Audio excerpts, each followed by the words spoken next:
Julia Roberts. Since 1990, this dazzling movie star is America's girl next door.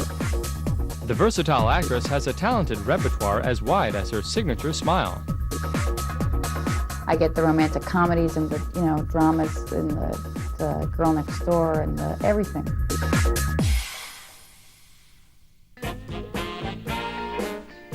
Born in Atlanta, Georgia on October 28, 1967, Julia Fiona Roberts was Walter and Betty Lou Roberts' third child. Both stage actors, the Roberts ran a children's theater from their home that defied the stringent color lines in the South.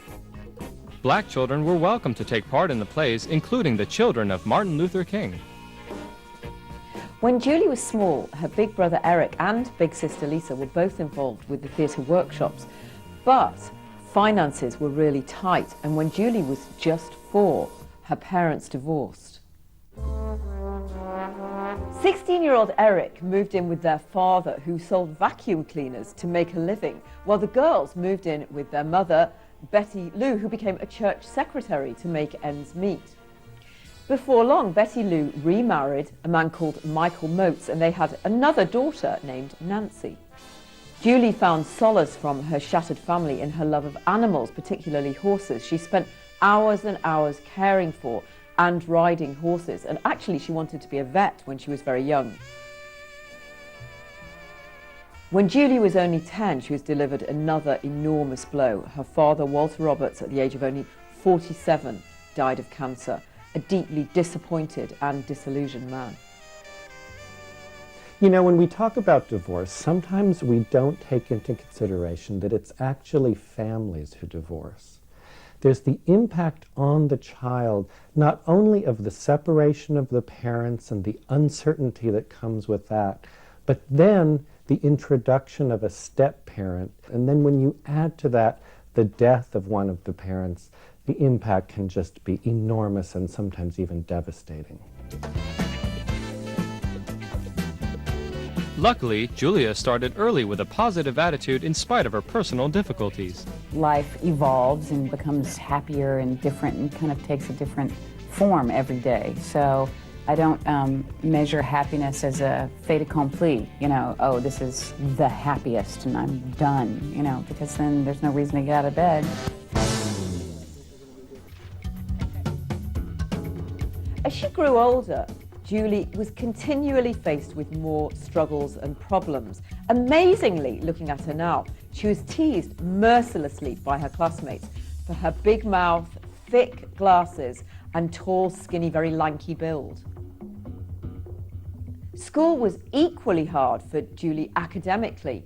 Convinced that one of her teachers didn't like her, she actually asked to sit out the class and spend her time in the library, where she just devoured all kinds of books. And it was really here at this time that the seeds were planted for the young girl's love of literature and all things theatrical. If I'm doing a comedy, I think, oh, you just long for a drama and think it's so much easier. And then you do a drama and you think, comedy is just a breeze. I should be doing a comedy. So it's always what you're not doing is what you long for. It was big brother Eric who broke through first. The handsome 20-something started in a soap, then appeared in several films, ultimately garnering an Oscar nomination for his supporting role in the 1986 hit Runaway Train. Julie had just graduated high school. She didn't go on to college, but she decided to move to New York and live with her sister Lisa to pursue her now ambition of becoming an actress. And at that time, she clearly came to terms with that enormous grin, which was soon to become a great asset. She changed her name to Julia when she discovered the name Julie Roberts was already taken in the Screen Actors Guild registry. Julia's career got started with a little help from her big brother. When Eric Roberts was cast in the period piece Blood Red, he convinced the director that his real little sister could play his character's little sister. Julia got the part, but the movie was not widely seen. Julia finally landed a much meatier role as a bass player in the romantic comedy Satisfaction. Now, also starring in that film was Justine Bateman of Family Ties fame and a little-known actor from Ireland called Liam Neeson. Now, in the film, it was Justine Bateman and Liam Neeson who fall in love, but in real life, it was Julia and Liam who fell for each other, hook, line and sinker. Even though Liam was much older than Julia, the two were mad about each other and quickly moved in together in Venice, California. In 1988, Julia auditioned for the classic chick flick Mystic Pizza, but was turned down for being too fair for the Portuguese part. The determined actress dyed her hair black and tried again, this time snagging the role of beautiful but aimless Daisy. Clearly from the beginning, Julia took acting seriously. When you play a character, you're giving them their one chance at having a life, and I don't want to shortchange anybody. Mystic Pizza was a hit, but shortly after wrapping, the 21-year-old was struck down by a mysterious illness. No one was really sure what it was, but she was laid up in hospital for a few weeks and then had to spend several more weeks convalescing under her mother's care. Now, it was during this time that she came across a script she'd previously overlooked. It was Steel Magnolias. Oscar-winning actress Sally Field was so impressed with Julia's talent that she pushed to get her cast as her own, Sally's daughter, Shelby, in the film. And of course for Julia it was amazing, starring opposite some real heavy hitters such as Daryl Hannah, Dolly Parton and Shirley MacLaine. Certainly on all the movies I've done, I've had great opportunities to learn things, whether it be things to do or things not to do, you know. Steel Magnolias was a great environment for that, working with these tremendous women who have all been, you know, making movies for a long time, and they know the ropes and they know what's up and what's down, and so that was a really great learning environment that I really enjoyed. And you know, with every picture you make, you learn more about what you want to do with making movies. Julia won a Golden Globe and picked up an Oscar nomination for her efforts in Steel Magnolias. She also picked up a new boyfriend, Dylan McDermott. It wasn't long before the couple became engaged and moved in together. The next year, 23-year-old Julia was up for the role of a foul-mouthed, drug-addled hooker in a film called 3000. But then the deal fell apart and was taken over by Disney, where director Gary Marshall turned it into a much gentler piece. Retitled Pretty Woman, Disney went after adorable actress Meg Ryan for the lead. Sally Field came to the rescue again and pushed hard for Julia. With her irrepressible charm, Julia blew audiences out of their seats. Made for only $14 million, the film grossed $178 million in the US alone. The new Hollywood It Girl won another Golden Globe and was again nominated for an Oscar. All of a sudden, the pretty woman had to handle an onslaught of fame. She took it in stride. I don't think it's so hard.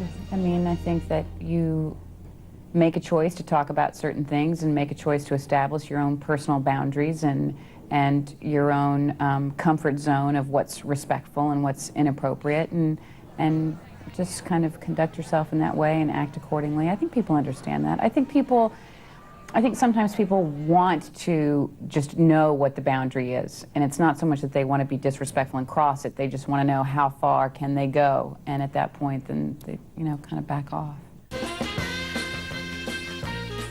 5 days after wrapping Pretty Woman, Julia started work on a spooky thriller called Flatliners, which involved a group of medical students investigating the line between life and death.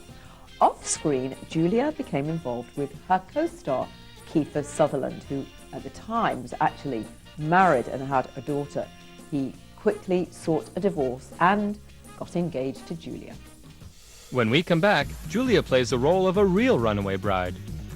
Reportedly, bad boy Sutherland cheated on his fiancée with a stripper, and Julia called off the marriage at the last minute.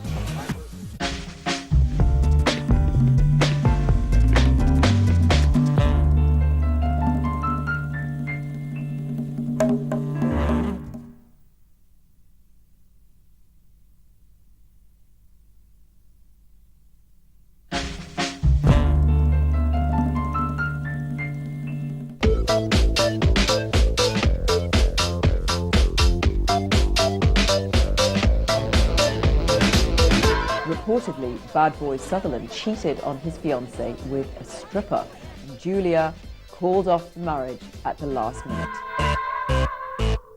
The tabloids went into a feeding frenzy, and it was very tough on Julia, who was crushed. She was largely accused of being a runaway bride. It was extremely difficult for the 24-year-old to get through those times, and she had to develop a very thick skin to deal with the media. There's an enormous interest on the part of the media to create a persona with a celebrity, and sometimes that persona does not align with who the celebrity is. So you have to imagine every step of this person's life is analyzed, is discussed, and even the slightest misstep gets blown way out of proportion. They don't know me. They're not friends of mine, and when you write about a stranger, I would imagine you would get it wrong most of the time, so it's not a surprise or a disappointment. But Julia was very disappointed in her former fiancé. However, she immediately ran into the arms of Jason Patrick, Kiefer's best friend, in fact. The romance went well for a while, until Julia reportedly got completely sick of her boyfriend's excessive beer drinking habit. Well, she took a 2-year hiatus from acting. Whenever you make a picture afterwards, you know, you take a little break. So I took my break, and within that break was reading scripts that didn't appeal to me. So it was really 2 years of looking for the right thing. The Pelican Brief had to be the right choice for Julia because novelist John Grisham had actually written the novel with Julia in mind. Well, you can only prepare to a point for this particular kind of part, and I went down to Tulane Law School before the picture started and went to some classes there and talked to some people and sort of became familiar with that environment, which I knew nothing about, and found it all to be very interesting and could understand the appeal of it to someone like Darby Shaw. Julia was responsible for choosing her co-star, Denzel Washington. Just in sort of exploring who my ideas of who Greg Grantham was, you know, I ultimately came up with the idea of Denzel Washington. And what's so funny is that he's so great in the movie that he makes me look like a genius, you know, and all I did was, you know, sort of say, let's get Denzel Washington. So. And when co-star Denzel Washington was asked why he accepted the role in Pelican Brief, he didn't hesitate with his answer. To work with Julia Roberts, when I read the screenplay, I knew right away because I could read it and it felt like 20 minutes. I couldn't wait to get to the next page, so that's always a good sign to me. And then also to work with, I think, one of the great directors is IBIKUNLE. The Pelican Brief was a big hit. Meanwhile, in Julia's personal life, there was also a hit. She became involved with quirky actor and singer Lyle Lovett, an unlikely combination, but the two of them met and hit it off on the set of Robert Altman's indie film, The Player, where Julia had a small cameo. The odd couple married on June 25th, 1993, shocking everyone. Well, we're actually both going to be in another Altman film called Pret-a-Porter. Our storylines don't intersect. I think he does something with Lauren Bacall and I do something with Tim Robbins. But we were in The Player, both in The Player, so this will be our second movie together in which we don't speak to one another. 1 year later, in March 1995, those words became more true than intended when the couple split up. They'd been married for less than 2 years. Julia then became involved with a series of actors, including Daniel Day-Lewis and Matthew Perry. She was continuing, of course, to make headlines all over the tabloids. At least on the set of her new film, My Best Friend's Wedding, the actress enjoyed herself immensely. To have a job where you have a part that you love to play and you're getting paid a ton of money, and then to go to work and sit around and laugh all day and have a great time with people that you'd hang out with if you weren't working is ridiculous. It's like paradise to me. But just because it's like paradise doesn't mean the work is easy. You know, the first time I read it, and I thought, oh, this is great. I'd love to make this movie. This is fabulous. And then I read it again, and I think, oh, this is going to be kind of tricky. And then I read it again, and I think, oh, wow, this is going to be really hard, you know. And there were some really complex moments. Co-stars Cameron Diaz and Dermot Mulrooney were impressed. Oh, it was fantastic to watch her. She's got such an ability for physical comedy. You know, it was a lot of fun to watch that. She was really great. Well, Julia's an incredibly dedicated actress, and I think why she's able to maintain that is that she's had a lot of experience at the pressure that Hollywood can put on people ever since a couple of her big films. So, if nothing else, she's accustomed to it and handles it extraordinarily well. And it doesn't intrude on the work process at all. My Best Friend's Wedding was another smash hit. She was also deliriously happy in her private life because she met a new man in her life, Benjamin Bratt, in a restaurant in 1997. And she actually says that she felt like she'd been hit over the head. The two of them became an item almost immediately. Meanwhile, the 30-year-old was busy starring in The Conspiracy Theory with another Hollywood heartthrob, Mel Gibson. I sort of love that he's my pal because he's a really nice man, and as an actor, he's incredibly supportive and generous and really works hard, really wants to get the most out of what he's doing. She's very generous. It's a lot of fun. She's really talented. I mean, she fed me, you know, and I tried to do the same for her. But she's very intelligent. You got to really be on your mettle to keep up with her. Even though Julia turned down the lead role in Shakespeare in Love that won Gwyneth Paltrow an Oscar, 1998 and 1999 saw two more hits for the pretty woman: the drama Stepmom with Susan Sarandon and the romantic comedy Notting Hill opposite Hugh Grant. I was happy to be in England last year with Roger and Michelle doing Notting Hill, which was really fun. It's fun going away. It's like having a working holiday. Also in 1999, Julia's fans finally got another taste of the original star-making recipe pairing the actress with Pretty Woman co-star Richard Gere. Runaway Bride was a perfect script for a rematch of actors and director Gary Marshall. The three of us finally found a script that we all liked, and we were all available to do it, which is the real feat, is being free to make it. And we just decided it was time. In the 10 years that had passed since Pretty Woman, Julia recognized some changes for the better that had come with age. I'm a grown-up person. 10 years is my 20s. So the difference between being 20 and being 30 is quite dramatic and fantastic. And I think that I'm a more valuable person to work with now than I probably was 10 years ago.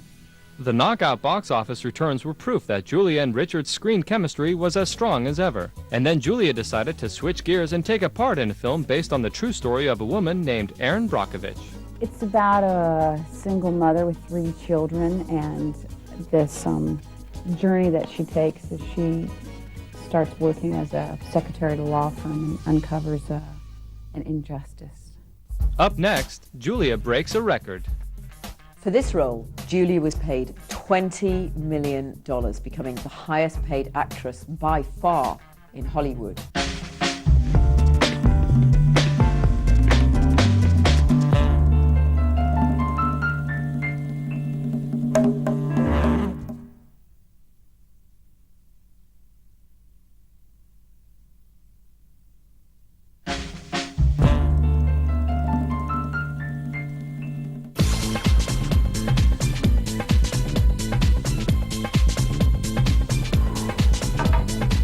For this role, Julia was paid $20 million, becoming the highest paid actress by far in Hollywood, but it proved to be a great investment.